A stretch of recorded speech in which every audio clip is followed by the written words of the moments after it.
It wasn't very quiet September 28th, 1991. That was the day Craig Skye came face to face with Mountain Man McGrew. You're liable to find almost anything in the high country above Boulder, Colorado. The beauty of nature, wildlife, or wilder life. He was doing the macho outdoorsman kind of a thing. And he just, there are sets of rules for everybody, and then there are sets of rules for Jim McGrew. And he has his own rules. 56-year-old James Henry McGrew is a man who thinks he's as big as all outdoors. Maybe bigger.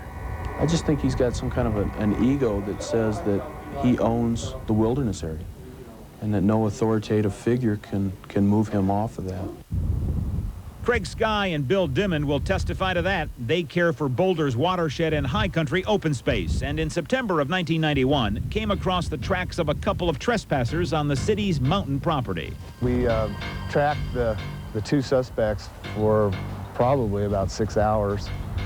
Craig got a visual on them above the lake, and that's when we decided to split up. With Dimon watching through binoculars, Skye approached the trespassers, McGrew and his 14-year-old son. He could not believe what happened next. He's going, you stay right there, and he's fumbling around, shaking his hand, and then he pulls the pistol out. So I stand there and he says, put your hands up, and I put my hands up, and he said, take your belt off. And I took my belt off. And have you told him anything yet? Haven't been able to, because he wouldn't let me speak. Then he asked me who I was. And so I said, I'm Craig Skye, I manage Boulder's watershed, and you're trespassing on the watershed. It's no big deal. There's no reason to have a gun here or anything. And he said, no. He said to me again, no. For the next 10 minutes, Craig Skye stares eye to eye with possible death. I was really just wondering how I was going to feel to get shot. Then came the moment that probably saved his life. It was like he'd come to a decision, and he said, you are alone, aren't you?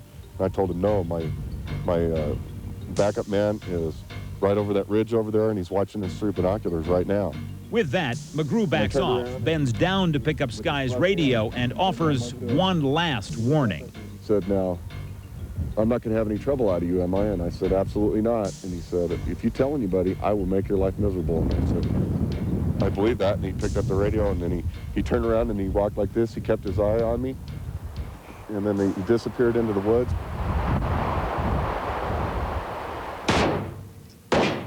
Detectives Steve Ainsworth and Russ Nanny worked the McGrew case. It was Nanny that arrested him a few days after the incident in the mountains, and during the investigation, discovered that it wasn't the first time McGrew had trouble up there. He'd been cited before, 1977, and in 1981, a man fitting his description had abused another watershed manager. The previous caretaker approached the person that was fishing the creek, and that person pulled a gun on him and told him to make his dog sit, and he killed his dog. Then he made him take all his clothes off and stand in the creek. This was during a snowstorm. The composite from 1981 bears a striking resemblance to a clean-shaven and younger James McGrew. James McGrew was convicted of, among other things, aggravated assault and faced a mandatory minimum sentence of 10 years. He was released on bond and told to return here to Boulder District Court in October of 1992 for sentencing. About a week before his sentencing date, he was reported missing. Apparently, he had gone on one last camping trip into the mountains and not returned on the date that he was supposed to.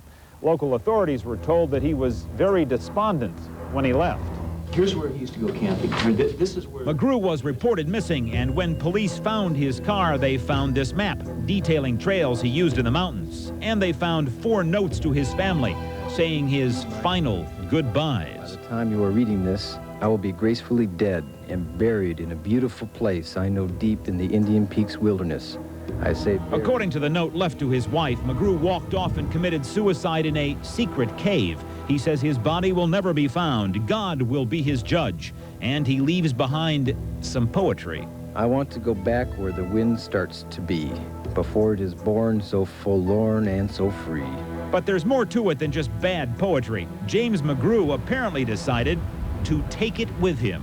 we found his wallet in the car, his billfold. Everything was gone out of it. Every piece of identification, his credit cards, everything was gone out of it. It was empty. We find out that the day before he went up there, he cleaned out a savings account of just under $2,000 that was in he and his mother, who's 89 years old, in both of their name. So is James McGrew dead, lying out here somewhere in a secret cave with a full wallet? Or is he alive and on the run?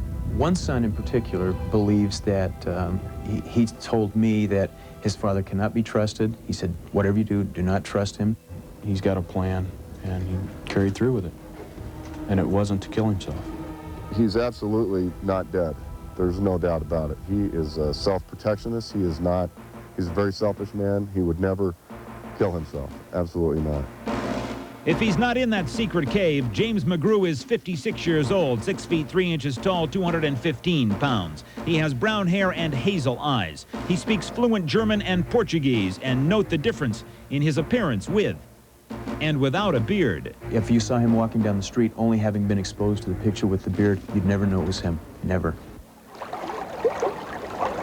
The Colorado High Country. Next time you're up there, be on the lookout for a secret cave.